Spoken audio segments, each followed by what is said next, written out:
All right. Let's give the people what they want. Let's open the conference championship Sunday 6-pack presented by our friends at Athletic Brewing Company. All right. To add insult to injury, the failure for the Bills to cover also cost me a tie with you. So you're still up a point heading into the divisional round. For this round, there's only obviously 2 games. So we'll each do a side and then we'll each do 2 props.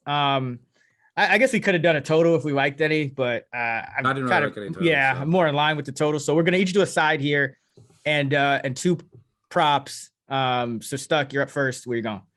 Yeah, I'll give you I'll give you a chance to come back. Make it fun. People want to know props this weekend. I don't like any totals either, but I've had 2 props this season, and they're both tight ends, Swaim and then Kittle, and I think they combined for 1 catch. So hopefully we can do better in the I did kind of warn you about that indirectly. I was like, tight end. I mean, Kittle's not a nobody tight end though, so it's like it doesn't completely apply. But yeah, we'll see if I can. You were on Swaim with me. We were leading the Swaim game on Twitter. But I didn't. But I went Westbrook Akina on the show. No, but I just mean on Twitter. We were about. Yeah, I know. I rally people. I loved him for that anytime touchdown. I thought that was like I still think. I mean, it was a good bet. It's just they didn't get those kind of opportunities really. I think the one they had was Derrick Henry just wildcatted it in, and then so yeah. Let me start off. I'll start off with the high level conference championships. By the way, I went back even further than Action Labs, and I went back to the last 25 conference championships in each. Favorites 25 and 25. Favorites of a touchdown or more 8 and 11. Overs, by the way, over that stretch 50 games 30, 17, and 3. Going over by more than a field goal per game. It's a 64% clip. This is something random I came across. I don't think it means anything, but if just throw it out there since it applies this week, if you can make any sense of it. It's been a good over week historically. And if the road team's game went under the previous week, which happened in both games, then last week for both road teams, the over is 14-1-2 to the over. I think that's probably just noise, but I found it interesting. Since 1970, favorites of 7 or more in conference championships, 32-5 straight up, but only 15-22 against the spread. Since 2001, if you want a more modern cut in conference championships and Super Bowls, favorites of 7 or more points. So both conference championships and Super Bowls, 19-8 straight up, 70%, but only 9-16-2 against the spread, 36%. Home teams 11-5 against the spread in conference championship games since 2013. However, I think that's skewed a little bit by, a lot of times we have teams that had the bye in, the first round, or, before we had a couple teams that had a bye. This year, all the 2 teams with a bye, Tennessee and Green Bay, are gone. So that kind of advantage is not there. And another relevant one for the 49ers, since the wild card round began in 1978, teams to play their 3rd straight road game, which is the 49ers, are 6-12 against the spread and 5-13 straight up in the conference championship.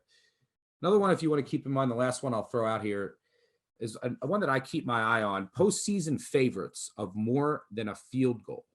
If they're trailing by more than a field goal at the half, they're 20-10 against the spread in the second half over the past 20 years.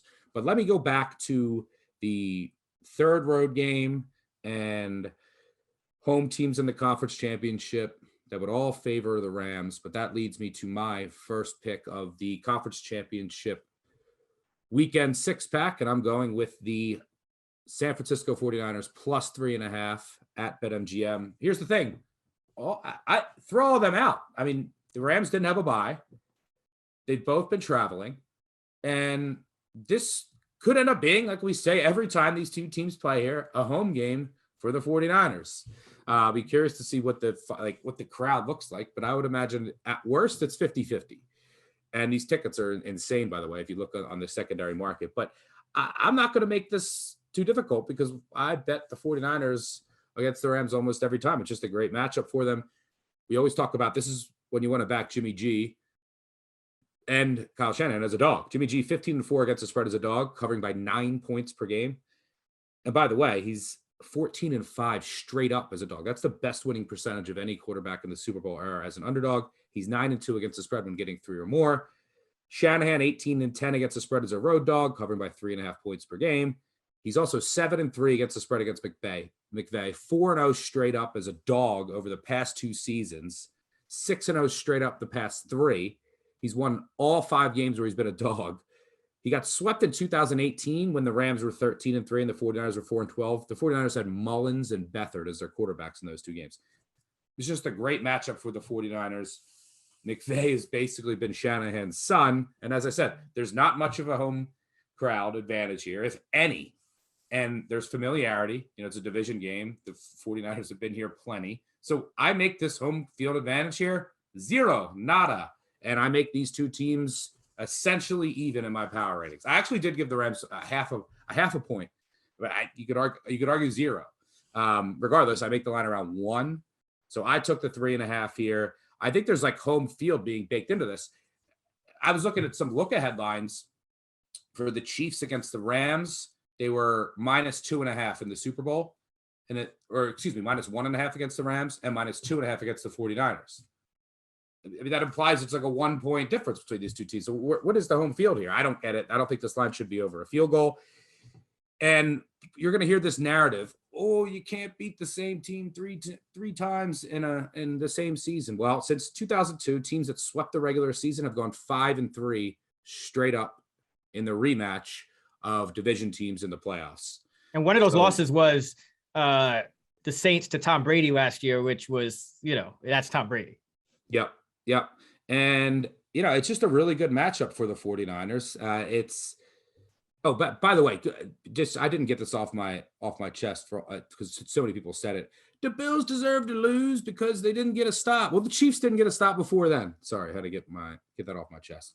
But the Rams only allowed 1 quarterback this year to average over 9 yards per attempt. That was Jimmy G. He did it twice.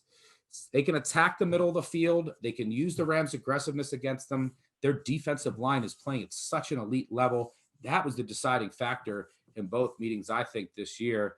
And, I just think that these 2 teams are essentially dead even in a neutral-ish setting that both teams are really familiar with. So I'll take the field goal and the hook all day, every day here in a matchup the 49ers have owned. If I had a guess, probably comes down to field goal last couple minutes. Absolutely. I'm the only kind of silver lining for me that you took this pick is that if for some reason it doesn't work out, I won't have lost, but I'll still have lost because I'm still going to play this. This is always my favorite spot to back. Niners against the Rams. I can't believe we're getting more than a field goal. I mean, I know the Rams beat the Bucs and that was impressive, but we've seen the Rams, and this is kind of interesting because this is exactly what you don't want to do against the 49ers. We've seen the Rams kind of get up big early and then and you would think that's good against the 49ers. It makes them pass more, but they're still going to run. And we've seen the Rams kind of wilt late where it's like, that Bucs game essentially was a toss-up, and Bucs kind of like the Bills, I thought chose to play a bad defensive play on that cut play, but we saw them do it against the 49ers where they got up 17-0 in week 18. So this Rams team, talented, very good, but 49ers have the O-line to protect. And on the other side, their 4-man rush is coming on real strong, which means you could drop 7. That's the best way to kind of guard. They're against. Not blitzing. Yeah, they don't blitz. Yeah. That's one of the reasons I like the Rams last week against the Bucs because they blitzed. And guess what? Final play, they get the cup for some reason. Yeah, they're blitzing his man on what was it? Was it 3rd and?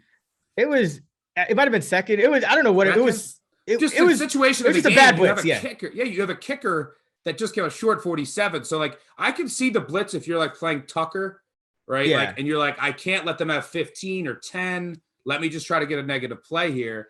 But that was the Rams had to get 30, 35 yards for a comfortable field goal because their kicker who's hurt just came up short from 47. So, and then blitzing Kupp's man and knowing that Stafford's so good against the blitz, and that's where his eyes are going to look right away first. I mean, Bowles is great. No one's perfect. I disagree with that call. Obviously, hindsight 2020. If he gets a sack and forces the fumble, everyone's like Bowles is a genius. But and that's one of the reasons I said, look, Stafford and these receivers, he's played really well against the blitz. That's the 49ers will not and don't have to do here. Kupp's going to get his. He's going to get his against he's going to get his against everybody. Absolutely. I just the thing about the 4-man rush is, and I've been, kind of tracking this, San Francisco, they were pretty zone heavy throughout the year, but they've been able to play just kind of drop 7 on almost every play now. Like if you look back at the postseason, like they've become even more zone heavy. They're just dropping guys into coverage now. And and their D line since like week 9 has just, they've found the pieces that have fit. And, they moved like Key inside and they move Bosa to the left, and like their stunts and everything are just causing absolute havoc in opponents' backfields without having to blitz. And that's been one of the biggest turnovers. And then, as we always talk about, your D-line is playing at that high of a level. Your secondary, which is healthier now, doesn't have to be as good. And then they obviously work in tandem. Yeah. Do you think it's worth, do you think we're not getting a 4, right? Or do you think it's worth waiting? No, I think that there's maybe, I think that there's home field baked into here. There's also maybe uncertainty with Jimmy G's injuries because like he didn't have to do much. But he made some okay throws. And it was in the cold. Some terrible ones. Many terrible ones. There were some terrible ones, but there were some drops too. Kittle. Yeah, but I didn't see, I wasn't like Jimmy G's always going to have a couple terrible throws. And that was in the cold. I was like, whatever injuries he has, that was a week ago once the game starts. So I didn't see anything where I was like, all right, this guy can't really throw the ball. And that's I think that's part maybe why that's baked in the line, but I think eventually this closes 3. So I would grab the 3.5. Yeah. Kind of what I was leaning towards as well. All right.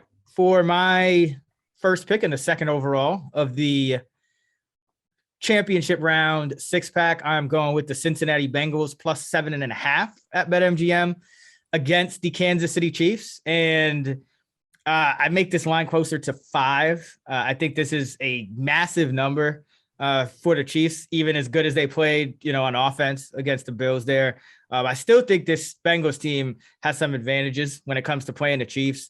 First of all, the Chiefs, their scheme just, and they do switch it up a little bit, but their scheme still relies on more man coverage than almost every team in the NFL. They played the 6th most man this year, including the playoffs. Cincinnati, an NFL high 11.4 yards per targeted pass attempt against man coverage. We know they shred man coverage here. So, and you can see some blitzes with that. But also you just look at how these teams have played this year and then what that meant for the first game. Cause you kind of looked at Kansas City and said, it's probably going to be closer than people think in that first matchup. And Cincinnati ends up outgaining them 475 to 414 yards per play. Cincinnati 7.5, Kansas City 7.1. So Cincinnati has proven that it can kind of do this now. Obviously, that was in Cincinnati, so it's going to be a switch now with Cincinnati going on the road for the first time. But even with that win against Buffalo, which we know could have gone either way, Kansas City against teams that made the other 3 Final Four teams, they played Buffalo twice, Tennessee once, Cincinnati once. They're now 1-3. They've been outscored 135 to 96. And obviously you go 1-3, you get the overtime win against Buffalo. So none of those wins have come by 7 or more in those 4 games. Kansas City's played 19 games this year. A lot not as good competition as Cincinnati. Only 8 have ended with a KC win by 8 or more. Meanwhile, Cincinnati's played 19 games. Only 2 have ended with losses of 8 or more. Only 3 have ended with losses by more than 3. So even when the Bengals get outplayed, it's Joe Burrow, it's Jamar Chase, it's T. Higgins, it's Tyler Boyd. They can get a back door, and that's why I'm surprised this number is quite as high as it is, because the Bengals are a live dog, to win the game, but they could certainly get a back door. I mean, we saw the Bills, drive down the field in ridiculous situations last week. I think the Bengals can do some of that. Obviously, the pass protection is going to be key, but I think it's a good thing that happened, that the pass protection breakdowns happened last week against Tennessee, which was kind of why I was on Tennessee. I figured Tennessee would have a major edge up front, but I think now you can kind of scheme, maybe you get the ball out of Burrow's hands a little quicker. I think some of the man coverage will also dictate his throws a little bit quicker. So I don't necessarily expect 8 sacks, but the man still went for over 300, did Joe Burrow. Even with all those sacks, obviously back him up, you get more yards. He got 9 times. Oh, 9. Sorry, 9. I must have missed one. 9 sacks. So yeah, it's a good thing that happened last week when Tennessee puts up only 16, because you're going to need more than that, obviously, to beat the Chiefs. But I think they'll be able to adjust some things. Maybe this is the Uzoma under week. Maybe they leave him in a block a little more. Maybe it's Mixon. But they'll be able to do some things. I thought that one play where they got the quick pass to Chase and he went for like 50. I think you can implement more of that. You don't always have to go deep with him, especially when you still got Higgins and Boyd can be in the intermediate as well. So I think this line is just way too big. Chiefs should obviously be favored. I jinxed the last two times I was on the pod. I had a team that I was picking, which I usually don't do, and I jinxed it. So I'm going the opposite way. We'll give Mahomes his props because he had a massive game. One of my favorite games, even though I was pissed at the outcome. But I just think this is way too many points for a team that's lost by 8 or more twice all season long and it's just like one of the biggest threats besides maybe the Chiefs and Bills for a backdoor cover. Yeah, I agree. I'm just trying to decide if it's going to go to 7.5. I will be on the Bengals at 7 or more. I'm closer to around 5.5. And look, there's a big misconception out there that the Bengals, and I was on the Bengals plus 5.5. It closed around a field goal at home. And their home field is worth almost nothing. You can give the Chiefs 2 if you want, and you're around 5.5, 6 from that close. And the Bengals won that game. There's this big misconception. Oh, the refs handed the game to the Bengals. Complete asinine. There was, the Chiefs had they had a garbage horse garbage. They called 3 PIs on the Chiefs. Should have been about 9. If you go back and watch that game, they were playing extremely physical. I think they just said, look, we're going to try to get away with as many as we can. I will say that Bill Vinovich is my favorite ref in the NFL is doing this game. He barely calls any penalties. Now he has a new crew, but we'll see. He has new guys that are going with him. It's a mismatched, or I should say they mix and match the guys for his crew. So it's not the same crew he had all year. But he tends to err on the side of caution. But if you look at that game, can we talk? No one mentions that. If you look at the win probability added because of a penalty, it's going to look like the rest of the side of the game because there was a penalty on a 4th down, which basically gave the Bengals a new set of downs, which basically went from, okay, Mahomes getting the ball back 50-50 to 100% chance the Bengals are going to win on that one call. So if you look at win probability added on, and it was a penalty. But can we talk about Mahomes had two throws in the second half with drop picks, 2 wide open drop picks by the Bengals. So I think that no one talks about that. Mahomes only threw for 259 in that game. You know what I mean? Yeah, held Kelsey and Hill under. Yeah, held Kelsey and Hill combined under 6 yards per catch. No other team this year held them to under 7. So they actually did a pretty good job, and they made them. I mean, the Bengals disguise their coverage as well. They have really good safeties. So they're pretty, veteran corners who can be beat, and they can be beat over the middle of the field. They've been playing better in that respect of late. Thanks, Jeff Swain. But they're not going to give up a ton of explosive plays. They're going to make the Chiefs work for it, just like the Bills did. That was the cap last week.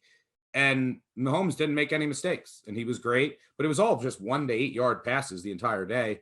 And then, yak after the catch until that final drive. That's what the Bengals are going to do here. And then they're going to try and make Mahomes make a mistake or 2. That's basically what this is. But the Bengals won that game fair and square. And people are going to say, is the Chiefs defense fixed? The Chiefs defense is back. And I said, look, it's not the worst. I've been saying this. It's not the worst defense in the NFL anymore. But people are saying like, this is a good defense now. No, this defense is trash. It's a trash defense. Look, here's who they've played since week 8 when everyone says they've been fixed. And I've been saying that they were fixed, but when I say fixed, I mean from like 31st to like 23rd or 24th best in the league. Here are the defenses, the top offenses that they faced. You got to remember they played the Packers without Aaron Rodgers. They played the Cowboys without all their receivers. They played the Bills. Bills put up 36, lost in overtime.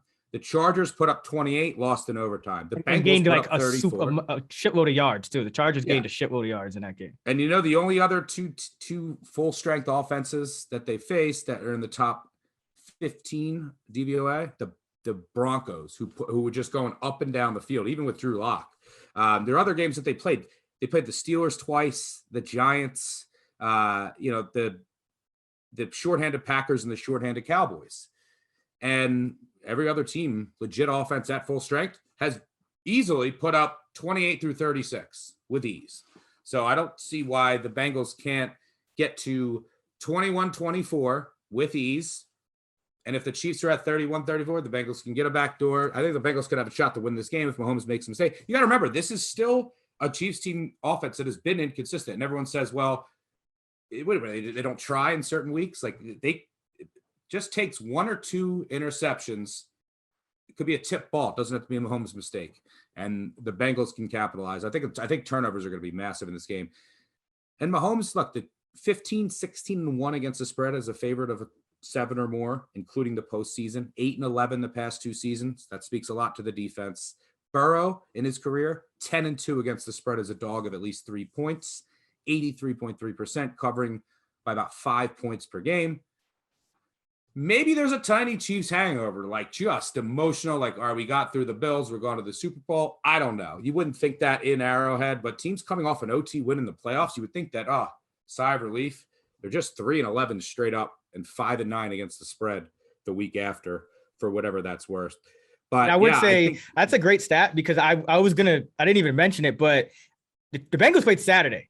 And their defense, the Titans only had like about 54 plays, I think it was. You know, so they have the extra day. Their defenses, and that's really what it is, because the Bills and Chiefs defenses were both gas, and by the time we got to overtime. But the Bills played Sunday night, so they played the last game. The Bengals played the first game on Saturday. So like the rest disadvantage is maximized toward the Bengals, because the Chiefs not only played this emotionally draining game, but they played the last game, and they played a shit ton of snaps. And even on offense, guys are probably exhausted. I mean, Hill and Kelsey, everything's after the catch, right? So it's like, from that perspective, I mean, is that worth maybe a half a point? Maybe. I mean, given those numbers, I mean, it could be, given that those, what is it, 3-11 you said?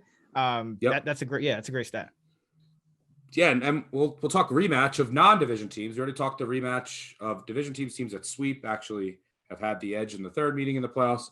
Well, teams that won the regular season meeting between non-division teams, so they only met once and they're meeting again in the playoffs. They're 4-2 this year, and between non-division teams, and we were 13 seconds away from 5-1. Teams that won the first meeting historically, 33-19 in the postseason between non-division teams. Straight up, or is that straight up? Straight up. There you go. So a lot of times what happens is there's especially in the division sweeps. All right, this team, there's going to be, sometimes you're just a favorite in both, but there might be a reason for that, right? Like, okay, well, this team was better, but I think that the Bengals can hang around here with their offense. They're like you said, they're on the road for their second straight game, but they get an extra day. Extra day of prep rest. It's not crazy travel, and neither team had a bye, right? Neither team had a bye to start. So, and Burrow's been in these environments, like Arrowhead or whatever they call it now, is one of the loudest, if not the loudest. I think it's the loudest in the entire NFL. But Burrow's played in all these big games his entire career, especially in the SEC national championships. He won't be fazed by this. Got to give props to Mahomes. I mean, you're going against the greatest quarterback in the world, who's 7-1 at home in the playoffs, 23 touchdowns, 1 interception, 318.8 QB rating, 318 yards per game, passing 120 quarterback rating. But there's a difference between winning this game, which I think the Chiefs ultimately will, and covering 7, which also speaks to some of the deficiencies on the Kansas City's defensive side. I do think Honey Badger will play. He's in concussion protocol, but worth mentioning. The most interesting dynamic for me is, so I think the Bengals are just going to say, okay, Chiefs, try to drive up and down the field methodically. We're going to take away the explosive play. I don't think that's – they're going to have some disguised looks, which they do a really good job of. They do a really good job of mixing up all their different coverages. Will the Chiefs blitz? That's the big thing. So you don't blitz Burrow. You don't play man against Burrow, but they did it in the first meeting, and he absolutely roasted them. Burrow, Titans, they're the first 2 teams that Burrow played, they don't blitz. The Titans and Raiders never blitz, and it's actually not a great matchup for Burrow. But the Titans decided to blitz 10 times last week. Burrow went 10 of 10 for 192 yards. Why? Only sacked once. So I think that the interesting adjustment will be that the Chiefs, because the Bengals' offensive line has been a mess. I think that the Chiefs might play coverage more, not blitz as much. It'll be interesting. I think that you're going to see. So the other thing I'm trying to figure out is, does Zach Taylor come out and say, I'm going to try to run it and then play keep away, which normally I would say that's awful. But in a way, if you do that early, because the Chiefs run defense is so bad. So I don't know if I don't like that approach, but by default, and because of the Chiefs run defense, it might end up working out. But I want Burrow in empty sets a lot. because that's basically how they can pass protect. And Burrow in empty sets this year has been elite, 9.5 yards per attempt compared to 8 non-empty sets. In the playoffs this year, he's been sacked once in an empty set, 10 times in a non-empty set. He's 12 of 14 passing in an empty set. So I think you got to spread them out. You got to spread the defense out, and then, you got to dare the Chiefs to blitz you, or they don't, and then Burrow can kind of diagnose where he's going to go with the ball. So yeah, I completely agree with you here. I'm glancing at the market to see, I'm trying to diagnose, okay, do I think this is going to tick up to 7.5 late? It's at 7.5. It's at 7.5 at Benjamin Jim right now. That's the pick. Sweet. Well, it's no, I'm at this point, I'm holding out. Maybe we get an 8. I mean, maybe we can buy up to an 8 or something. Like this line is already at 7.5, which is I'm going to take some Zav. I would add 8.5. I'll add a little bit, but I think that I don't want to risk missing the 7.5. Yeah. And then it gets like kind of like down. The Niners. Right. Yeah. Yeah. Same thing with the 7.5 and 3.5 here, but that'll bring me to my second pick of the conference championship weekend 6-pack. I'm going to go with Tyler Boyd over 38.5 reception yards. So you know what to do, bet the under. But the way that I look at this game, and by the way, he's at 160 consecutive targets in the slot without a drop.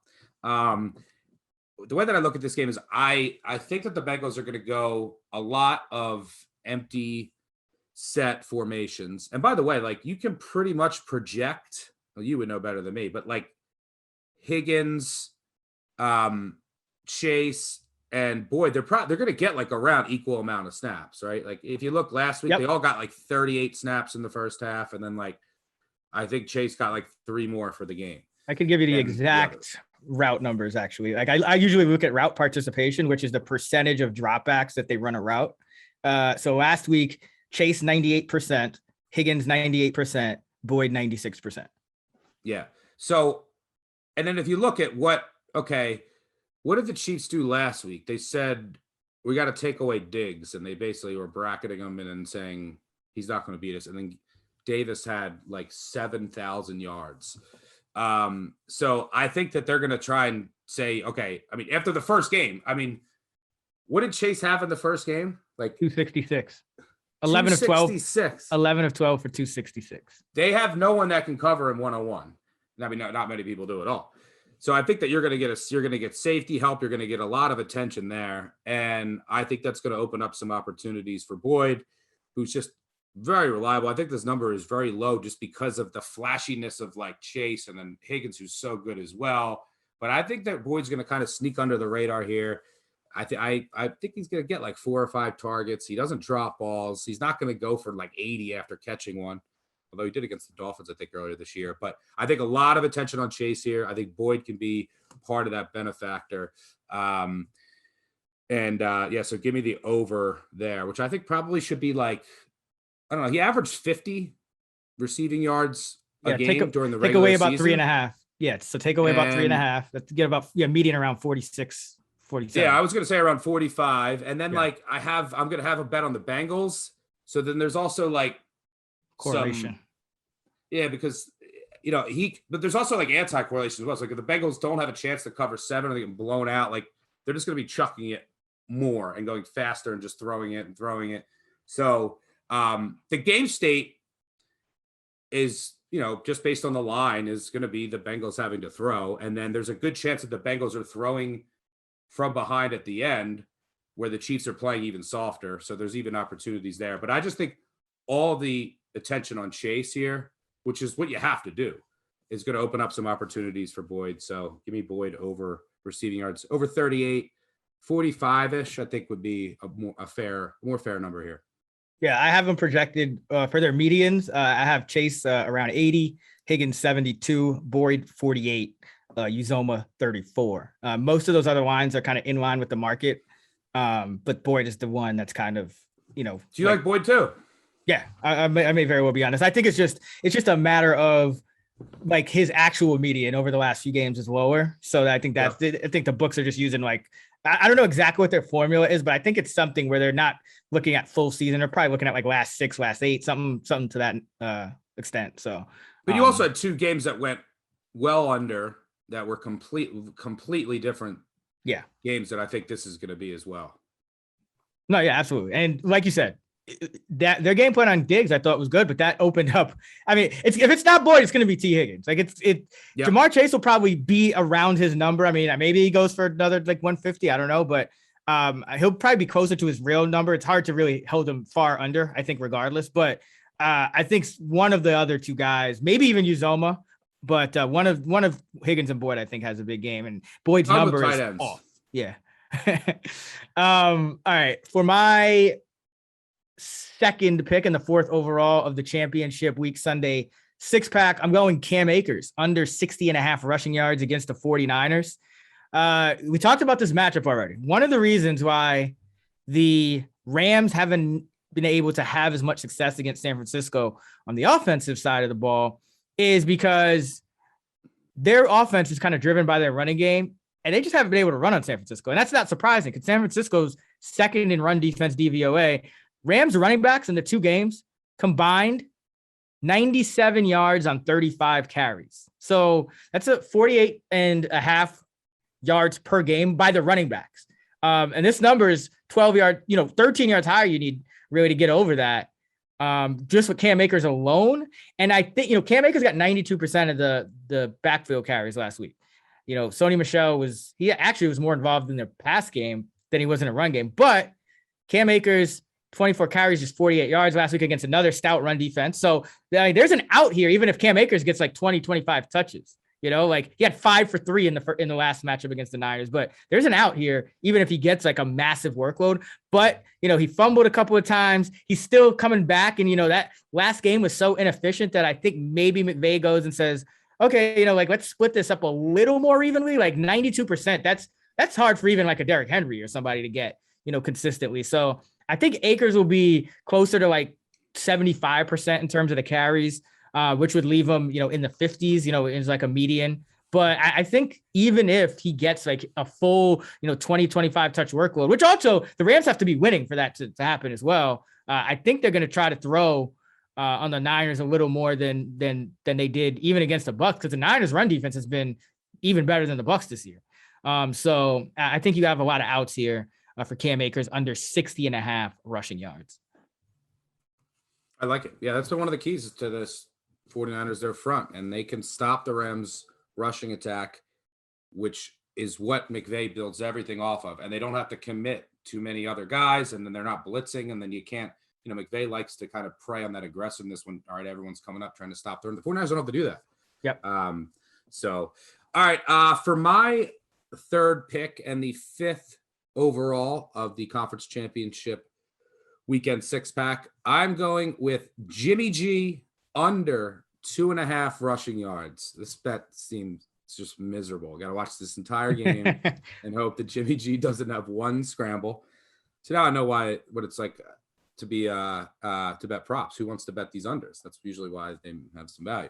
I remember my greatest prop win, by the way, was when I wrote it up, because I'm not a prop player. I wrote it up for the Action Network app. Like, it was Eagles Bucks. This was like when we first started, and I had this like, I just wrote, this is my favorite prop, was a standalone article about Brady over 1.5 rushing yards, like plus some money. And he like towards the end of the first half, like stumbled forward for 2 yards, and I went crazy. And then I was like, oh shit, I got to sweat. Like, I got to remember, I got to kneel downs, but I think they ended up losing. But and Brady's actually good at like getting 0-yard kneel downs. Like, he gets those like as close as it can be to the line. Yep. It's not Mahomes. Right. So yeah, I'm going with Jimmy G under 2.5 rush yards. For what it's worth, over the last 3 games, he has 0 for 0 yards, 1 for 1 yard, and 1 for 1 yard. Why that's important? I mean, if you go back for his season stats, he has 38 carries for 51 yards. But he had a game against the Eagles where he ran it 11 times for 20 yards. But over the second half of the season, he's been trending way down in that department. But I don't really care about that. I really care about this particular game and the fact that Jimmy G is dealing with injuries. And I do not think that they want him running at all. Like, it's throw the ball away. Also, as much as I want to yell for quarterback sneaks, I don't think you're getting quarterback sneaks here with, a hurt shoulder, a hurt thumb. Like, you're going to get maybe and it scares me with Shanahan. Like I'm going to want him to sneak it. Maybe he brings it to Lance to sneak the ball on a 4th and 1.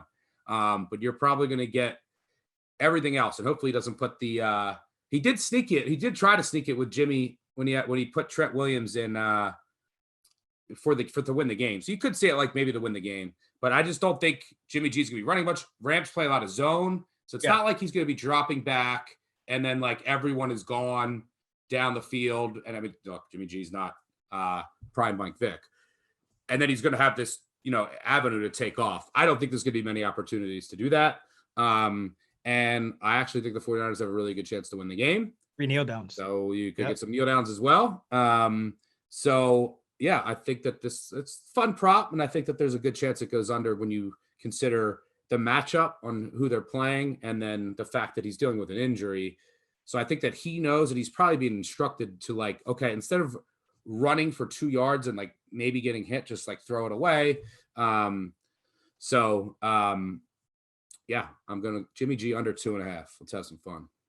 I mean, throw it away, not to the other team, because that's been his issue. It's like hopefully they tell him not to like, run it instead of throwing it to the other team. But that's a sharp thing. Like anytime you see the zone defenses, I think that helps because again, like you said, all eyes are going to be on the quarterback. So these guys like Carr and Jimmy, who might get a scramble or two in like, man heavy defenses, usually aren't going to get those even one against a defense like this. So it's all going to come down to number one, like you said, quarterback sneaks, which he might need 2 quarterback sneaks, to get, and then, kneel downs. If he gets even 1 kneel down, you're probably good. So yeah, that's actually a sharp play.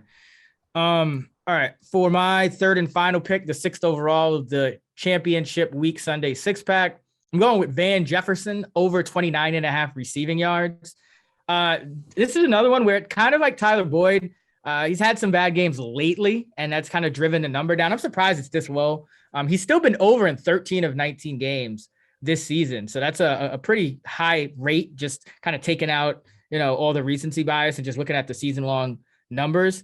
But the key for Jefferson is, and that's why I have him projected way over this, he's run a route on 86% of dropbacks in the first playoff game, 95% of the dropbacks last playoff game, and his median for the season's 89. So like, I know he's had some bad games and he's like their 4th or 5th option a lot of weeks, but people don't realize that this guy's on the field every snap. And he's not like a DeMarcus Robinson where he's going to get like no targets. Like he's still going to get targets and he could get this in 1 catch. So Stafford's passing prop this week is around 280, which I think is fair. He would only need about 10 to 11% of Stafford's yardage to get over that. And again, he can get over that on 1 single catch. I think the Rams are going to have to throw a little more against San Francisco. I talked about their struggles running the ball earlier, and they only averaged 17.5 runs by backs in the 2 games against San Francisco. So you could kind of expect them just by necessity to have to go run heavy here. And then we're kind of building in the fact that both of us think this line is too big, which means that the Rams may be in some more negative game script than you think, because we think this line should be closer to, 1 or 2, and the Rams are 3.5 point favorite. So I just think that all of these kind of factors that are kind of combining to make books kind of post this number way too low for Van Jefferson. So over 29.5 receiving for Jefferson. Any issues? He has like a semi knee injury. Any concern there? Nah, I think he's going to, unless like you can obviously wait, but the fact that the prop is posted, if he doesn't play, you get no action. So if he plays, he's going to be out there. Yeah. They're not going to play. If he plays 1 snap, right, then it's action. Is that how it works? Yeah. Damn. So what can if we get ruled out, can I get like a I don't know, whatever. It's fine. I'll just go with it. I don't think he's getting ruled out. I mean, they wouldn't have posted. If he gets ruled out, you'll tweet out. I'll retweet you too. What your alternative prop is. Okay, cool. Yeah. So because I'm pretty like if you bet this and he doesn't play, you won't lose your money. Like that is what I'm trying to say. Yeah. And if he does, I think it's a great line. So. All right, that's going to do it for the conference championship weekend 6-pack. To recap, Stuck is going with the Niners plus 3.5, Tyler Boyd over 38.5 receiving yards, and Jimmy G under 2.5 rushing yards.